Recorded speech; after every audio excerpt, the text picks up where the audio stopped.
Thank you for taking another seat with me this Sunday. This week, I have a whole range of dilemmas for you guys, and I really appreciate everyone who's written in. If you want to write in your own dilemma, please don't forget to send me an email. The email is sepii@thesundayseat.com. Hey everyone, I hope we're all well. Welcome back to another Sunday Seat with me, Seppi. Long time no seat. As you're watching this, I am probably on my night shift. Last night shift is Sunday night, and then I have a couple of weeks off from work after working crazy hours. I am going to have some summer holiday relaxing time. I was meant to go away, but the trip I was meant to go on got cancelled. So now I'm kind of in a place where I'm not sure what to do.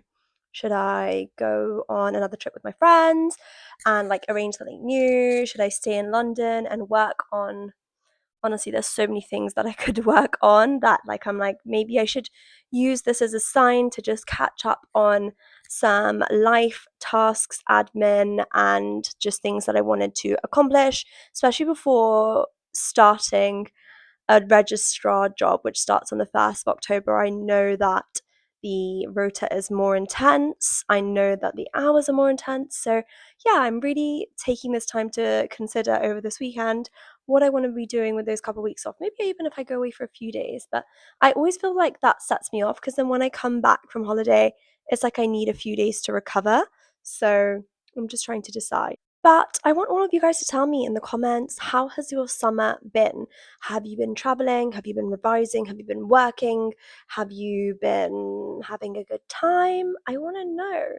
I feel like I've been speaking to a lot of my friends this year, and this summer just feels a bit different. I feel like a lot of us are at the same, well, a lot of my friends are the similar age to me, and I feel like a lot of the things that we used to find really fun in previous years to do during the summer is less appealing now, and our idea of fun is so much more chilled out. So I want to know what everyone is thinking about this summer and what you've done to excite yourself, because maybe you'll inspire me to want to do something. I'm also loving everyone who's been sending me recommendations of books to read. Because I've got this time off, I have been looking forward and creating a reading list that I want to get through for the next few weeks. But yeah, I'm also looking forward to spending some more time with you guys, and most importantly, working through some of your dilemmas. You guys have been sending me through some really interesting questions, and I've tried to just skim read rather than to read all the way through, because I want to give my most honest first reaction to these questions or dilemmas of the situations. So without further ado, let's get into our first dilemma.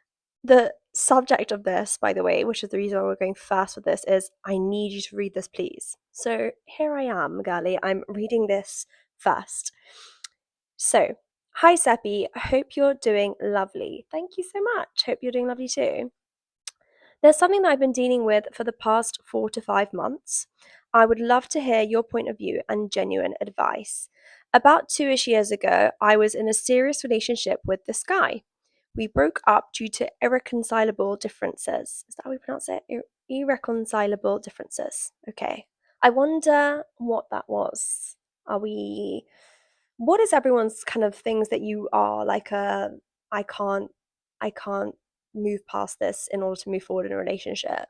I know that for some people it might be an age gap, some people it might be religion, some people it might be families not getting along, or work ambitions, or moving to another country. So I wonder what this is. We broke up due to irreconcilable differences. We both wanted to marry each other, but his family wasn't in favor of marriage outside sect. So naturally, we had arguments. Okay. It's always tricky when family gets involved, isn't it? Because at the end of the day, obviously, you're going to have to marry this person and they become your whole life. So the family doesn't matter as much, but at the same time, if they're very close to your family, if your partner's very close to their family and you're very close to yours, it's really hard to then imagine a life without your families being involved. So actually they end up meaning a lot. And also I feel like it kind of sucks when you don't have an a bonus family when you get married. Like I would imagine when I get married, or when I've been in a relationship, like I've really enjoyed going around to my partner's house and chilling with their family, their siblings, like their mom, dad, everything. And I think it's horrible when that feeling gets taken away from you, that you've, rather than gaining a family, like you're gonna lose one or take that family member away from their family. Okay, sorry, I keep getting sidetracked. His mother played a huge role in making things tough for my former partner as well. Anyways, after the breakup, I realized how I had settled for less. I was super dependent on that guy, and he was as well. We used to do everything together. Now, during the past 2 years, I've learned so many new things about myself. I've got the best girls around me. I landed the highest paid internship in my junior year in our entire uni. Whoa, you go, girlie. I even got a job in my third year at one of the biggest fintechs in the world. Wow. Okay, I'm proud of you. You know what? You really took that whole focusing on myself and bettering myself seriously, and that's the best thing to do. But the point is, I realized I wasn't really in a healthy relationship. After ending things with that person, I started sitting with myself thinking about what habits do I want to improve within me? How can I learn a new skill? I learned how to ride a horse, love a good horse riding lesson, and began taking swimming classes. Basically, I invested so much in myself, polished my way of thinking, and gave myself all the love. Good, as you really should. Now I feel like I've raised the bar extremely high when it comes to relationships, and I'm not sure if I'm doing the right thing or becoming unrealistic. Because no one can be completely perfect for anyone. That's what they say, right? It's like if I'm speaking to a guy and as little as his way of speaking, or if he says something weird, I get the ick.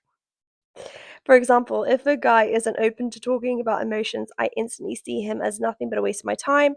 Or if a guy is not very charming in articulating his thoughts, I feel unpleasant around them. I just wanted to know if this is okay. I don't know if I should settle for someone like this.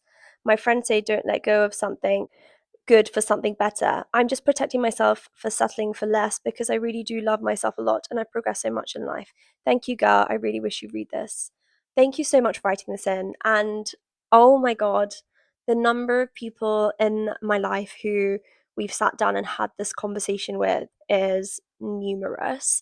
And I think that the whole reason why you're having this dilemma, which I don't even, to be honest, I don't even think is a dilemma, but I can understand why it seems like a big problem to you, is like, oh my God, no one seems good enough for me, is because A, it sounds like you've understood your worth in this time being.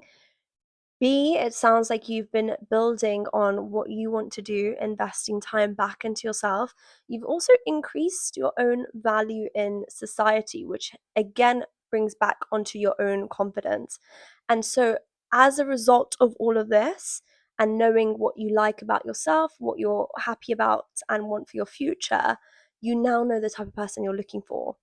And that's why the higher you go up in the ranks, the harder it is for you to find someone, because there is less people who will be fitting to you. Whereas the lower you are with your self esteem, the less you've invested in yourself, and the less you feel like you're doing for yourself, the easier it is for you to settle, because you're not even sure you have something to give. So then you're like, oh, anyone who can bring something to the table is good because I've got nothing to bring. So basically, what I'm trying to say is, the reason why you're having this dilemma is because you have invested back in yourself and you finally know your worth. So it's a good thing that you're feeling like this. And I don't agree with your friends. I'm sorry to put it out there. I'm sorry to be controversial, but I don't think that you should just settle. I think that the fact that you even use the word settle shows how wrong that is. Don't get me wrong. There are some people who will be picky about the wrong things, and I think it's quite obvious to each person what the wrong things are. But for me, there are some things that, if you know is a non-negotiable for you, then why would you want to change your way of life? So if there's something, let's say for example, you have a certain idea of where you want to live and your partner doesn't want to live there or can't afford to live there right now and doesn't really care about working hard towards living in that neighborhood, then that means that you're settling, right? You're taking away from your future dream or future life goals that you had for yourself. Why would you do that? If you enjoy I don't know, playing tennis, and you want a partner who plays tennis with you, and he is actually like, you know what, like Seppi or whoever you're talking to, actually I'm not into tennis, and you're like, oh, I'm gonna break up with him because he doesn't want to play tennis with me. That for me, I'd be like, okay, maybe you're being a bit too much. So I think there's things that are priorities that will shape your future, but there are things that I'm like, maybe you can let that one slide and you can get that same kind of fulfillment from playing tennis with someone else. It doesn't necessarily need to be that person. Find what it is that's really important for you that will set up the foundations for a healthy and strong relationship in the future, and look for that in people, and don't waste your time. I don't think it takes many dates for you to realize if a person is for you or not. Usually, before you even go on the date, you know if this person hits your main criteria. There might be a few gaps in your knowledge on them before you go on the first date, and you can fill those gaps in the first or second date. And then after that, if you are vibing, if you have a chemistry, continue dating. If that person fills all your criteria but you don't have a chemistry, then don't waste your time. And if that person doesn't fill your criteria, don't even bother going on those dates, because you're wasting that person's time as well. And you're getting that person excited for no reason as well. So, yeah, I don't think that you're doing the wrong things at all. I think you're doing the right things. I think that, doing all these incredible hobbies that you weren't maybe having time to do when you were at university or couldn't do when you were younger and in school, and now you're doing that is so special. And I think that you can meet someone organically. You can meet someone even by joining like social clubs that are to do with your swimming or to do with your horse riding. Like you can go and watch some riding events like the London Horse Show or the polo, or you can even join online dating apps and then kind of filter through and see if there's people who have things in common with you. There are ways to filter to kind of narrow down the pool to what it is that you're looking for, but don't go looking outside of your pool, because then you're not going to be happy and fulfilled.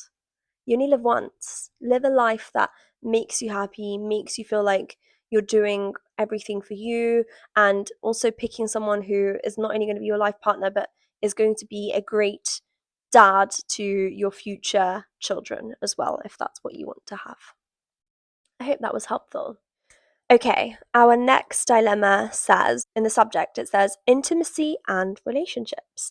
Dear Seppi, I hope you're doing well. I've been a fan of your work ever since I saw you on the British show, and it's so inspiring to watch your journey. Thank you. As a fellow young woman, watching you grow into such a confident and grounded person has been so interesting, and I genuinely look up to you. Thank you so much. So she said, I wanted to ask you a question about intimacy, something I've been reflecting on recently. I'm 21, quite shy and introverted by nature, and I often feel that modern dating culture is heavily centered around fleeting or superficial forms of intimacy. It sometimes feels like focus undermines genuine emotional connection, commitment, or the right kind of strong foundation that a meaningful relationship requires. You sound so mature for a 21-year-old. I wish I could articulate myself like this when I was 21. I'd love to hear about your personal experience about how and perhaps when you approach intimacy in your relationships, and what kinds of boundaries you found valuable or necessary along the way. Thank you again, and I hope to see this topic explored in one of your upcoming videos. Well, your hopes have been answered. So I think this is a really actually interesting subject, and sometimes it can be quite taboo, so people don't broach it, especially being a Middle Eastern girl. I feel like, yeah, it's not really spoken about. I would say when it comes to intimacy in relationships, it is just one layer of your relationship. But before that, I think there needs to be so many things that you have made sure is right in your relationship before you open that layer of intimacy. I almost feel like for me, and this is just my personal view, and everyone is different, even my friends, my colleagues, like family, everyone who I've spoken to, everyone has different views. But yeah, for me, I feel like there are so many things that you need to be sure of, discuss, and like date with the person and make sure that you are aware of everything about them, everything that you like, things that you might not like. I think for me, I wouldn't want to rush intimacy, whether even that be, I don't know, you haven't really explained to me what you mean by intimacy in terms of, are we talking even down to like holding hands or kisses, or what are we talking about? I'm using my imagination here a bit. But I think that it's important to first get to know a person by talking to them, then going on a few dates and spending time with them. Then it's important to like kind of spend time in your own space or their own space, like whether that be like the area that they live in, the area that you live in, around each other's friends to see how they are, and really being sure of your relationship. Because I think if you are, especially as the way you've put it and you've approached me, if you are someone who is, putting so much weight on intimacy as well and you're overthinking it that much, then you definitely shouldn't be rushing it. I would say I'm similar like that, like as in I think that intimacy in a relationship is something that's really special and should be with someone who you know that you have something serious with. Like again, I said this is just my personal views for me, but I think if you know that you're going to be with that person, like hopefully in your head forever or for as long as you can think ahead, then that's when you can be more sure to kind of let your guard down. And also, I think in your instance, if you're thinking that you're so shy, like make sure you make it quite obvious from the start when you're saying to this person, like you're going on dates, make sure you make it obvious to them and you tell them, like, hey, I just want you to know that, like, I really like you and I don't like to rush the kind of intimate side of things. I like to take my time with it so that I can be really relaxed with the person, get to know them, and be sure of the fact that this is what I want to do. If he is or she is the right person for you, they will wait and wait until you're ready. And if they're not the right person for you, then you've just answered yourself, you've just saved yourself a bunch of time, and they've answered the question for you of whether or not you should be even spending time with this person or getting to know this person. Because if they don't respect you enough to respect some of the boundaries that you have, then you shouldn't be wasting your time. I hope that was a useful answer to your question. And our last question, oh, the sun's gone all of a sudden. Welcome to the UK. And our last question has come with the subject line, how do I balance my job and life? Help. Hi, Sappy. I've been watching your videos for a few years now. I love the videos, and something I really admire is the fact that you're so hardworking, doing some crazy shifts at the hospital, yet you still manage to have fun and go on holiday. Thank you so much. How do I do this? I just work in social media, so it's not clearly as challenging as your job being a doctor. Right. I'm going to pause you right there. First of all, I really don't like how you talk about your job. Your job is very valuable, and if you don't put that in your own words to other people and convey it with meaning, then other people won't respect your job or give you the respect for what you're doing. So please, please, please change it. Say, I work in social media. Don't say I just work in social media. I get that you're trying to give me context. I 100% get that. But I want you to be proud of yourself, girly. Like, social media is a big, big job. And there are a lot of social media influencers who work crazy hours like me doing different things. And, as a doctor, I couldn't imagine going and traveling to like so many countries back to back and filming so much content and making it be approved and stuff. So good for you. Anyway, she said, but how do you do it? When I come home, I'm absolutely exhausted and overstimulated. I don't know how to beat this feeling. Also, now that I've been graduated for a year, I've really been questioning the meaning of life. I worked all these years on my education and finally got my degree. But now I have it. What's next? When you're in school, they big up education and constantly working towards something so much. But now I'm 21 and I've got all the educational accolades I need. Am I meant to just live life now? It feels weird not studying towards something, as I did dedicate so much of my life to education. Looking forward to your advice. All the best. Thank you so much for writing this in. And I feel like this is something that I could relate to on so many levels, especially when I was around your age or when I first came out of university. I guess to some extent, yeah, the first 2 or 3 years of uni where you didn't really need to sit any exams yet. The first 2 years of graduating as a doctor, where you didn't really need to sit any exams, I definitely felt like you of like, oh my God, I've spent so much time studying every year or stressing about an exam or working towards something that I almost feel like, am I failing by just sitting here and doing my job? Or is this what adulthood is looking like how am I here already? Because sometimes when you're like 21, 22, 23, like early 20s, and you start working, you suddenly feel really grown up really quickly, and you feel like you've reached the finish line, and you're like, oh, is this it? It's a bit anticlimactic. But I want you to take a step back and look at some things. So the first thing is, okay, you said you're coming home from work and you're feeling really tired and overstimulated and you can't figure out how to live your life or travel. So the first thing I would say is, how far do you live from your work? How many hours do you spend there? And how do you manage your time? So for me, I know that on days where I am working a long day, you can't count on me to do anything because the hours are too long for me to do anything on either side and I'll be too exhausted. Also, my current job is very far from my house. I know that I only have to stay here for another year, so I don't want to move at the moment. I'm comfortable where I am, but this could be something that you could consider is, can you cut down on your commute? Can you use your lunch times to do things like, let's say, going to the gym, being active, or journaling, or I don't know, going to the cinema or something. I don't know, maybe look around and see what can you fit in straight after work, during your lunch break, or even before work, and would living closer to your work help you?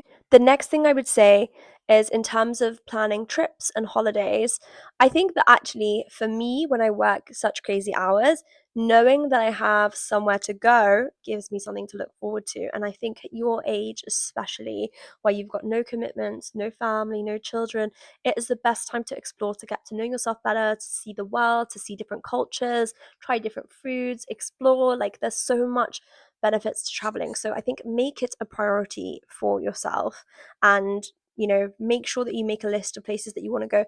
Get yourself excited for it and book it in advance if you need to. Book all your annual leave at the start of your working year so that you know which times of year you're off and what you can plan to fit into that time. And then you can definitely speak to your friends after that and be like, hey, in this time to this time, I really want to go to Japan, or in this time to this time, I want to go to Spain. Do you want to come with me? And don't be afraid to travel alone if that's something that you're open to. I've traveled solo before, and I've really found that that's helped me as well to further kind of learn who I am as a person and be comfortable in my own space. So I really recommend it.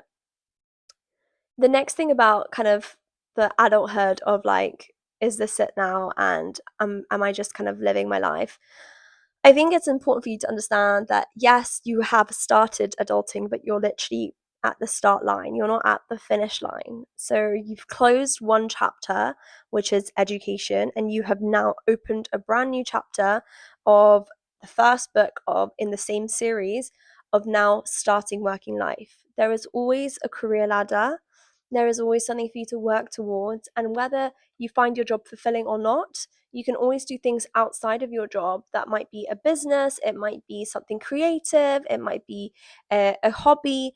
All of that time that you used to spend studying, or you used to spend working towards a sort of goal in terms of career, you can now put into something else, and you can use this time when you're on holiday to think about, what is it that I want to do? I think I become most inspired when I'm on holiday, and it's such a great time for you to reflect. So yeah, those are my top tips. I would say plan in advance. So plan from the year on, take your annual leave, write down a list of places you want to go, think of people you want to go with, and just do it. I really can't recommend it more. Thank you all so much for taking a seat with me this Sunday. I hope you have enjoyed. If you have any dilemmas, please don't forget to send them to sepii@thesundayseat.com, and I'll be answering them again with you next Sunday. You can also follow my socials. My Instagram is Persian Bunny, and I will see you all next week. Bye.